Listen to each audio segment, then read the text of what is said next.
Hi, I'm Jasmine Luck, and you're watching Beyond the Call, where we highlight students, educators, staff, and schools who achieve excellence inside and outside of the schoolhouse. Today we're highlighting the Virtual Schools program at Fulton County Schools. This program allows students to catch up, get ahead, and receive additional help when necessary. So sit back and relax as we go beyond the call.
Oh, look, a redhead. Staring contest.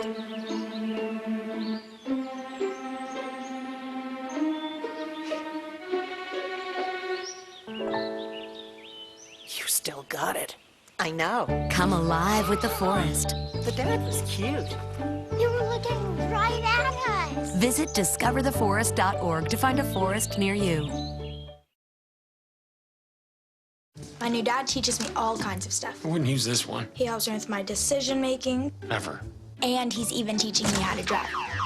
And that's why cars have bumpers. You don't have to be perfect to be a perfect parent. Thousands of kids in foster care will take you just as you are.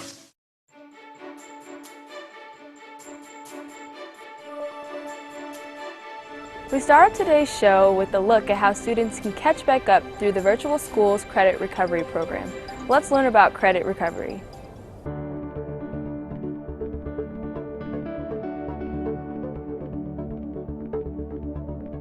So virtual learning in Fulton County covers three areas. We have Fulton Virtual, and we have credit recovery, and then we also have virtual tutoring. Fulton Virtual is our virtual school for students 6 through 12. Currently it's being used for students to take single courses or maybe two courses to fill out their schedule within the school day. Or students and families can choose to take courses outside the school day at a cost to the families. Credit recovery is for those students within our high schools who maybe weren't successful initially on a course, and so they'll redo the course through credit recovery to earn a passing grade for the course. And then virtual tutoring is something new that we just piloted this past school year. And we're starting to roll it out for all schools if they want to use it, where students who may need some remediation can either use 24/7 virtual tutoring help at home or at school, or targeted tutoring for standards that students may need remediation on. Credit recovery in all of our high schools is grown by leaps and bounds, over the past 3 or 4 years. Within the past couple of years, we instituted virtual learning labs in all of our high schools. So that is a space for high school students to take their virtual courses or credit recovery courses. And so we've had several schools that have taken full advantage of that, and their graduation rates have reflected that as well. So all credit recovery takes place within the high schools. There's a virtual lab facilitator who's in there that's monitoring their work to ensure the accuracy of the work that they're doing. And as they complete those credits, then they can earn them. And if they have additional credits they need to recover, we oftentimes have students who've earned a half credit or even more within a semester. I've heard that some students have earned 2.5, 3 credits within one semester, which, if you were doing it in a traditional course, it would take you 1.5 years to be able to do. The credit recovery courses are different in a way that, as a student, if For an example, maybe I failed biology or I didn't pass biology. A student doesn't have to redo the whole entire course. Before they enter in that credit recovery course, it gives them a pre-assessment, and it assesses them on the standards that they have mastered as opposed to the ones that they have not mastered. And so the ones that they haven't demonstrated mastery on, those are the standards and the work that the student has to do. So depending on how well they can show mastery of the standards will dictate, how long they would spend recovering that credit. There's not just one thing that I would say impacts a graduation rate. I'm sure that credit recovery plays a role in it, but there's other factors. So I don't want to hang my hat and say credit recovery makes the graduation rate rise. I think it's one factor in many within the school. You have some students who'll come in, they're maybe a half a credit or a credit behind, and they can knock that out in a semester. You have some students in some of our schools that, they're just now starting to implement credit recovery with a little more fidelity. And so you have credit students who come in with 4, 5 credits. I mean, one class is a half a credit during a semester. So that's, when they come in with that type of, deficit, it's hard to say. We have students who can recover multiple credits within a semester, but it's really dependent upon the student and how motivated they are. I've had schools tell me that they have had students who've recovered, 2 or more credits within a semester, but those are students who are highly motivated and they can see the light at the end of the tunnel and they want to get graduated, and so they put forth that effort and they buckle down and they get to work. Other students, we've had it where, students may struggle with a certain subject, and so they're really not constrained by the semester. And so they may take a semester and then even into the spring semester a few months to finish that credit, but then they do eventually recover it. And it's, that's the beauty about credit recovery is it's not time restrained. Well, we do have a lot of students who during the summer will take virtual courses that aren't credit recovery. And then we do have students who choose to take credit recovery during their school year. Obviously, if they do any type of coursework during the summer, it's going to be at a cost to the family because that's outside the normal school year. But if they choose to take a credit recovery or even a virtual course during their school day, there's no cost to the student. So if you're at a school that has a 7-period school day, and one of those 7 periods they choose to take a virtual course, whether it's a credit recovery course or a standard class that's taken virtually, there's no cost to the family. It's possible for a student that is 1.5 credits behind or 3 classes, that they could make those up within one semester. But again, it comes down to the student, how motivated they are, and how well they can demonstrate mastery on the standards that they haven't mastered in the past. The model that we have in Fulton County schools is pretty good.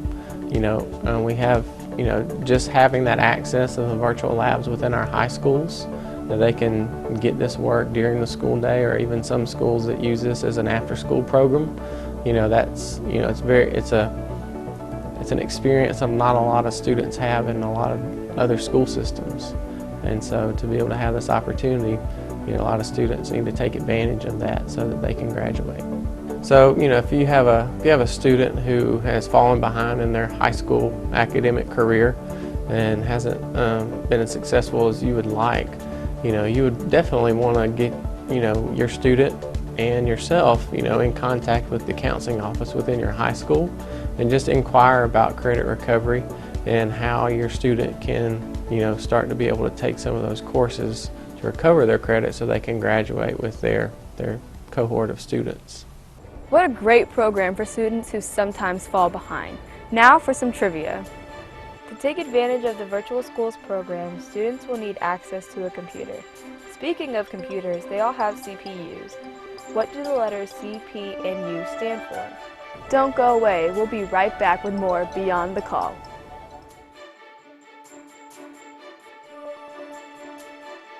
Welcome back to Beyond the Call. In the first segment, we learned that credit recovery is beneficial for students who need to catch up. Now let's learn about virtual tutoring. Virtual tutoring was an idea that was brought forth by Dr. Murray, our Deputy Superintendent of Academics. He called me to a meeting one day with several principals and just to explore the idea of virtual tutoring. And during that meeting he said, and Justin's going to be leading that work with virtual tutoring. And I said, thank you, Dr. Murray. And so this past school year we did 4 pilots for virtual tutoring within the spring semester. So we had 2 middle schools and 2 high schools that worked with ultimately 4 different vendors in their flavor of virtual tutoring. All those pilots customized their virtual tutoring for that school. Some did it in a way where they targeted their AP students in more of a homework help type of a delivery model. And that, I think, went really well for that one high school. We had other schools that had it as targeted a specific number of students who were performing to the level where they thought they should be, and had a few subjects and a few standards that they were struggling with. And so they would do, within the school day and after school, they would do small group virtual tutoring with their students. And so we saw some good results there. And so we're now rolling that out to all of our schools this spring, where they can contract with an approved list of virtual tutoring vendors that we've vetted through the pilot process and through our contracting process, so that schools can then begin to use virtual tutoring in their schools if it's something that obviously fits within their strategic plan and helps meet the needs of their students. Within the library system of Fulton County, students through their website can access their eCampus, and within their eCampus there's a link to tutor.com. And so if a student has an Atlanta Fulton County Public Library card number, they just use that card and they can log in and have 24/7 access to virtual tutoring whenever they want. And then again, we have some of our schools in the spring that if they choose to start doing more in-depth virtual tutoring, that'll be offered within their schools. The subjects as far as virtual tutoring are anywhere from elementary school all the way up through high school and the college. You know, it really doesn't matter what subject you're taking. They can find a virtual tutor that has content expertise that will help you through that. If you're using like 24/7 homework help type virtual tutoring, you can either schedule, if you already have a relationship with a tutor, schedule a time that you want to meet with he or she, or you can just log in and they would ask you, what grade you are, how old you are, what subject you're having trouble with, and then they'll even ask you what concept it is that you're struggling with at the time. And then once it gets that information, then it finds a virtual tutor that matches what you need. And then usually you have a wait time of about 30 seconds to a minute while they're trying to find that person for you. And then once there's a match, then you're logged into basically an interactive whiteboard that you can work with your tutor with. There's a chat window. All of our virtual tutors have voice and video capable, but the amazing thing that we've noticed with our students is they don't really prefer to interact with them through voice or video. They prefer just use that chat window and the whiteboard feature. And so an example is if I'm having trouble with math, maybe I'm struggling with adding mixed numbers. I could use the whiteboard with my mouse and write out what the problem is. And the tutor doesn't just do it for you. They go through and they ask you leading questions. They try to see where your hang-ups are and then guide you to help you figure out how to answer those questions. So the value of virtual tutoring, I think, for most families is being able to pushing towards the 24/7 access for homework help type things. There's often times when parents, get homework home and they don't understand it themselves, and being able to have a place that your student can just log on to the computer and get that access and help that they need to help them finish their homework or understand a concept maybe they didn't get at school that day, I think is essential in the way that we're moving with personalizing learning for our students. And then another aspect for schools that decide to use virtual tutoring, they can have a classroom full of students that are being tutored in lots of different places and lots of different subjects, but not to have the actual physical bodies and the cost of having that many different teachers or tutors coming in and have to facilitate that, because it can be done virtually. I definitely think, as Fulton Virtual expands, that'll become a part of Fulton Virtual to have that 24/7 access to a tutor.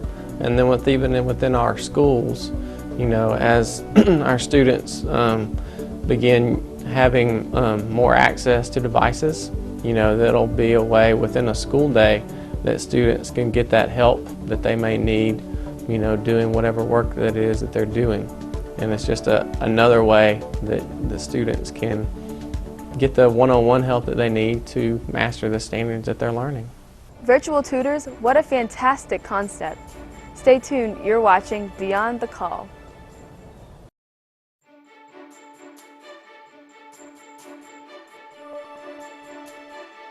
Welcome back. Our final segment is on Fulton Virtual and the single courses that high school and middle school students can take online. Let's take a look. So Fulton Virtual is currently a virtual program within Fulton County Schools that offers single courses for high school students and middle school students. Students can choose to take any course that they want or that Fulton Virtual offers during the school day, and they can take those courses at their school, or they could take them at home at no cost to the families if that course is scheduled during the school day. We also have many families who elect to have their students to take extra courses through Fulton Virtual. So they'll have a full load that they're doing at their school, and then they'll decide to take an extra course during the spring or fall semesters for their students to get ahead, or in some cases take a course again that they maybe weren't successful with in the past. Taking 6 courses beyond the full course load of 7 that you're taking out of school isn't realistic. I mean, we have students who take 1, sometimes 2. We don't usually advise that. I mean, if a student wants to take additional courses, all those courses have to be approved by the counselor at their local school. And so they're going to make sure that the student's academically capable of handling that course load to be able to do that work. We have a lot of students who will take those extra classes so that later on in their academic career it'll open up periods for them to be able to take additional rigorous work, some additional AP courses as well, for their college admittance. Within Fulton Virtual we have adjunct teachers, and we currently are hiring full-time teachers as well to teach our virtual courses. And so if students have questions, during the school day or after school hours, they can reach out to their teacher via email, through the learning management system, or through the phone. And if there needs to be, a phone conference with the parent and student and the teacher, we set those up all the time. If there needs to be a connection between our virtual teacher and the local school, if there needs to be special services that the student needs to make sure they're having administered, we do all of those through Fulton Virtual.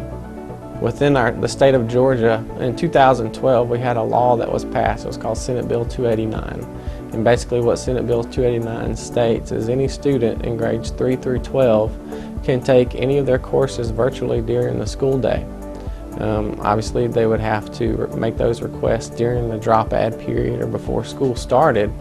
But if they can schedule those and have those approved at their local school, students can take 1 to all of their courses virtually if they're available through Fulton Virtual or Georgia Virtual at no cost to the parents.